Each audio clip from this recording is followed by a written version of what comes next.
మీ పిల్లల డాక్టర్ కల డబ్బు వల్ల ఆగిపోవద్దు. కేవలం 18 లక్షల నుంచి ఎంబీబీఎస్ విదేశాల్లో.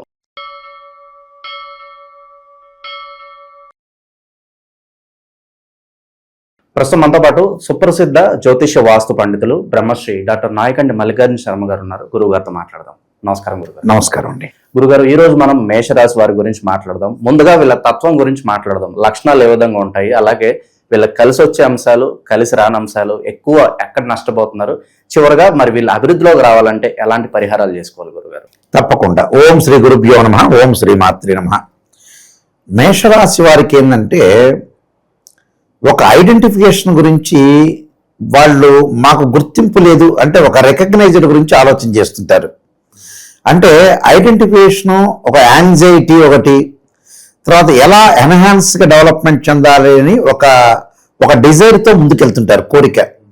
అంటే సహజంగా ఏంటంటే ముందుగా వాళ్ళు ఒక స్పెషల్ వ్యక్తిగా ఉండాలని ట్రీట్ చేస్తుంటారు. ఆ స్పెషల్ వ్యక్తే కాదు, నాకు ఒక ఐడెంటిఫికేషన్ ఉండాలి, ఒక రికగ్నైజ్డ్ ఉండాలి అంటే రికగ్నైజ్డ్ గురించి ఎంత దూరమైనా వెళ్ళిపోతుంటారు వాళ్ళు.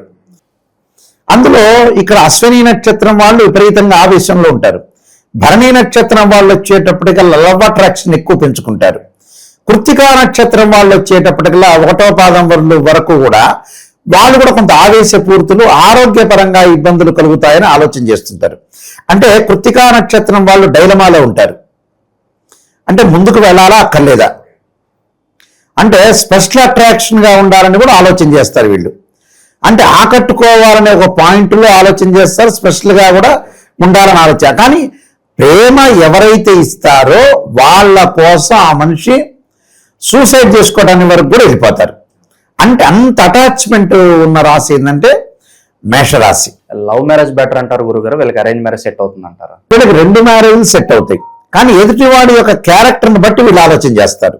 వీళ్ళు ఎలా ఆలోచన చేస్తారు, బోత్ ఎవరైతే పెద్దలు కుదిరిచ్చిన మ్యారేజీ బాగుంటుంది, వీళ్ళు లవ్ అట్రాక్షన్ చేసుకున్న మ్యారేజ్ కూడా అనుకూలంగా ఉంటుంది.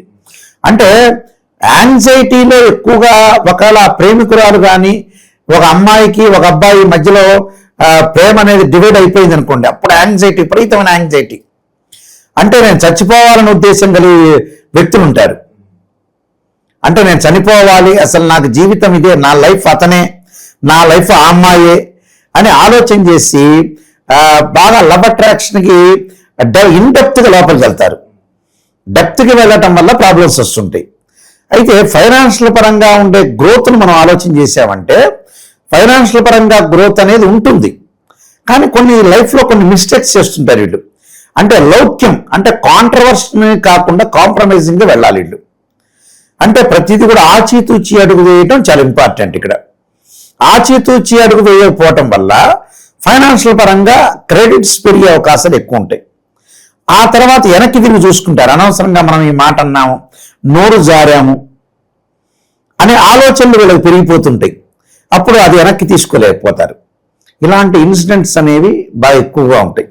అయితే సంతానం కలుగుతుంది, సంతాన పరంగా ఇబ్బందులు లేవని సంతానంతో కూడా కొంత ఆవేశంతో గొడవలు పడుతుంటారు వీళ్ళు.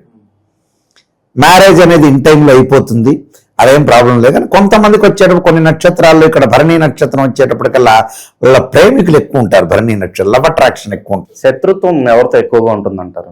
శత్రుత్వం అనేది కొంత వీళ్ళ కోపము ఆవేశమే శత్రుత్వం అవుతుంది.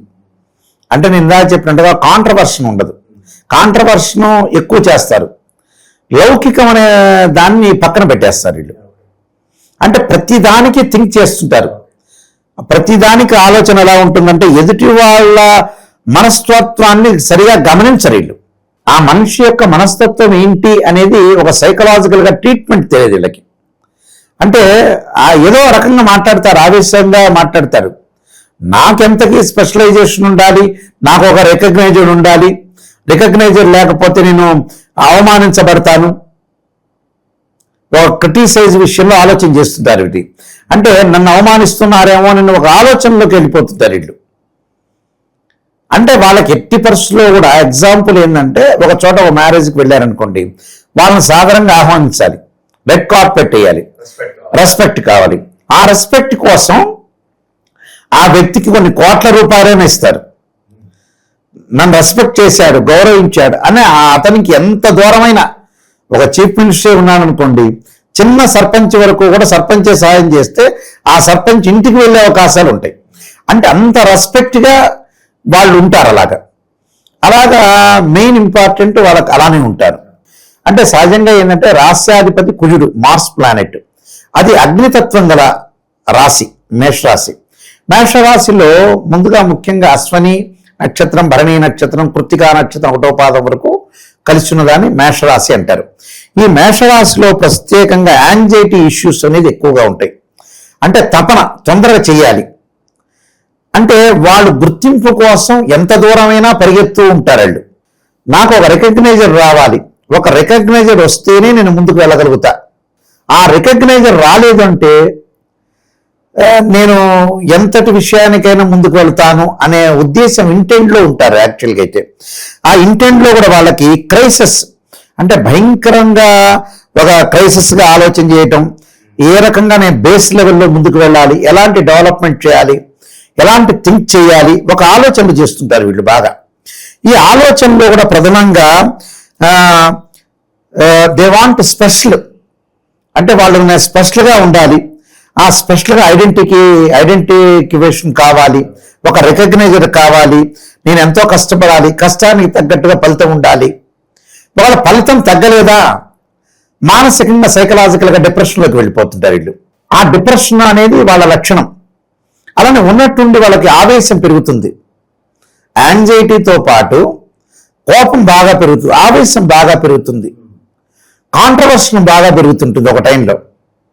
ఆ కాంట్రవర్షన్ పెరగడంతో పాటు వాళ్ళు ఏం చేస్తారంటే లైఫ్ను ఎలా గ్రోత్ చేసుకోవాలి, అంటే ఇన్కమ్ అనేది ఎలా గ్రోత్ చేసుకోవాలని రకరకాల ప్లాన్స్ వాళ్ళు అల్లుకుంటుంటారు. అంటే ప్లాన్స్ కూడా చాలా ఇంపార్టెంట్. అక్కడ ఎవరన్నా పొగిడారనుకోండి, ఆ ప్రేమకి చాలా వాల్యూ ఇస్తారు, లవ్ అట్రాక్షన్ అనేది ఎక్కువగా ఉంటుంది. అంటే వాళ్ళలో ప్రేమికులు కూడా ఉంటారుగా, ప్రేమించిన వ్యక్తులు కూడా ఉంటారుగా, అంటే బాయ్ అండ్ గర్ల్. ఇక్కడ ఈ మేషరాశిలో ఉన్న అబ్బాయిలు కానీ అమ్మాయిలు కానీ మేల్ కానీ ఫీమేల్ కానీ ఎవరన్నా చెబితే పొగిడితే చాలు వాడు పడిపోతారు. అంటే ఆ పొగడటంలో కూడా వీళ్ళని తారాస్థాయికి తీసుకెళ్ళాలి. అంటే కొద్దిగా పొగట్టం కాదు, లిమిటెడ్గా కాదు, అంటే అన్లిమిటెడ్గా, అంటే అన్లిమిటెడ్గా పొగడాలి. పొగిడితే వాళ్ళు ప్రేమకు పడిపోయే అవకాశాలు ఎక్కువ ఉంటాయి. అలానే మల్టిపుల్గా ఎక్కువగా ఉంటారు వీళ్ళు, అంటే మల్టిపుల్ చాయిస్గా, అంటే ప్రేమిస్తారు, ప్రేమకు కట్టుబడతారు, మళ్ళీ ఆవేశం వస్తే తిడతారు కూడా. అంటే మనసులో భావనలు తక్కువగా ఉంటాయి. ఎదుటివాడి యొక్క ప్రేమకి వీళ్ళు లొంగిపోతారని అర్థం. లొంగిపోయే అవకాశం బాగా ఎక్కువ ఉంటుంది వీళ్ళ క్యారెక్టర్లో. అలానే ప్రతి పని కూడా కొంత ఊహించి చేస్తుంటారు, కష్టానికి తగ్గట్టు ఫలితం ఉంటుంది. వాళ్ళ ఫలితం రాలేదు అంటే డిసప్పాయింటెడ్ అయ్యే అవకాశాలు ఎక్కువ ఉంటాయి.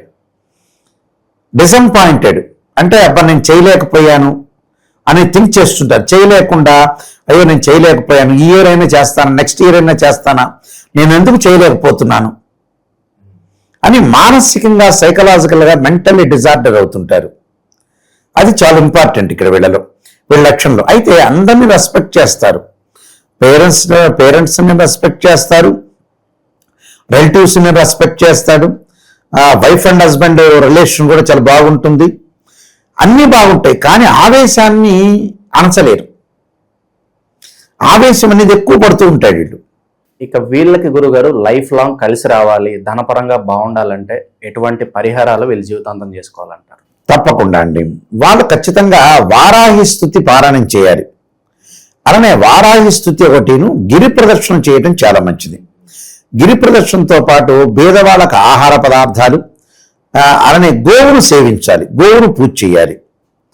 అయితే వీళ్ళు ముఖ్యంగా చేయాల్సింది ఏంటంటే మేషరాశి వాళ్ళు మాతాంగీదేవి యొక్క స్తోత్రాన్ని పారాయణం చేయాలి. మాతాంగి ఒకటి, భగళాముఖి స్తోత్రాన్ని పారాయణం చేయాలి. అంటే భగళాముఖి అనేది చాలా ఇంపార్టెంట్ ఇక్కడ. భగళాముఖి ఇందులో వేరియేషన్లో అశ్వని నక్షత్రం వాళ్ళేమో గణపతి యొక్క ఆరాధన, గం గణపతి నమః అనే మంత్రాన్ని. అలానే భరణీ నక్షత్రం వాళ్ళు వచ్చి అమ్మవారిని రాజరాజేశ్వరి, కృత్తికా నక్షత్రం వల్ల ఆదిత్య హృదయాన్ని పారాయణం చేయాలి. చేయటం వల్ల చాలా అనుకూలమైన ఫలితాలు వచ్చే అవకాశాలు ఉంటాయి. ఇంకా స్పెషల్గా చెప్పారంటే అశ్విని నక్షత్రం వల్ల ధూమవతి చిన్నమస్తాదేవి యొక్క స్తోత్ర పారాయణం చేయటం, భరణీ నక్షత్రం వాళ్ళు వివాహం ఆలస్యమైన వ్యక్తులు కమలాదేవి యొక్క స్తోత్రాన్ని పారాయణం చేయాలి. కృత్తికా నక్షత్రం మాతాంగీదేవి స్తోత్రం పారాయణం చేయాలి. అంటే ఆరోగ్యపరంగా మటుకు వాహన ప్రమాదాలు జరగకుండా చూసుకోవాలి. అంటే మిస్హ్యాప్ ప్రమాదాలు యాక్సిడెంట్ జరగకుండా కొద్దిగా కార్లో కానీ 2 వీలర్లో కానీ వెళ్ళేటప్పుడు కొంత జాగ్రత్తగా ఉండాలి. అంటే లైఫ్లో కాంట్రవర్షన్ కంటే కూడా వీళ్ళకి కాంప్రమైజింగ్ ఇస్ బెస్ట్ పాలసీ. అలానే ఇందులో స్టోన్ ధరించాలనుకోండి, మేషరాశి వాళ్ళు పగడాన్ని ధరించాలి. అందులో ఇంకోటి అశ్విని నక్షత్రం వాళ్ళని మనం చూసుకుంటే ఏంటంటే వైడూర్యం, భరణీ నక్షత్రం వల్ల వజ్రం, కృత్తికా నక్షత్రం వాళ్ళు కెంపును ధరిస్తే అనుకూలంగా ఉంటే శివుడి యొక్క ఆరాధన చేయాలి. సుబ్రహ్మణ్య స్వామిని ఆరాధన చేయటం వల్ల వీళ్ళకి మంచి రిజల్ట్స్ వచ్చే అవకాశాలు ఖచ్చితంగా ఉంటాయండి. గురుగారు, వీళ్ళ ఫేట్ మారాలంటే ఏదన్నా ఒక పవర్ఫుల్ టెంపుల్ సజెస్ట్ చేస్తారా? జీవితంలో ఒక్కసారన్నా వెళ్ళిరండి అంటే ఏం చెప్తారు? తప్పకుండా వీళ్ళు కుక్కే సుబ్రహ్మణ్య స్వామి దగ్గరికి వెళ్ళాలి. అంటే కుక్కి దగ్గర సుబ్రహ్మణ్య స్వామి యొక్క ఆరాధన అనేది చాలా ఇంపార్టెంట్. ఒకవేళ అంత దూరం వెళ్ళకపోయినా మనం ఎక్కడైనా సరే, ఏ ఊర్లో అయినా సరే, కొన్ని సిటీస్ ఉన్నాయి కాబట్టి ఆ సిటీ హైదరాబాద్ కానీ, గుంటూరు కానీ, విజయవాడ కానీ, రాజమండ్రి కానీ, ఎక్కడైనా సరే కర్నూలు కానీ సుబ్రహ్మణ్య స్వామి యొక్క దేవాలయాన్ని దర్శించుకోవచ్చు. ఆ సుబ్రహ్మణ్య స్వామి యొక్క ఆరాధన చాలా ఇంపార్టెంట్. మంగళవారం రోజున ఉపవాసం చేయటం కూడా చాలా ఇంపార్టెంట్. ఓవరాల్ గా మేషరాశి వారి జీవితం ఏ విధంగా ఉంటుంది, ఎటువంటి మార్పులు చేసుకుంటే వీళ్ళ లైఫ్ అనేది బాగుంటుందో మంచి విశ్లేషణ అందించారు. ధన్యవాదాలు గురుగారు. నమస్కారం అండి.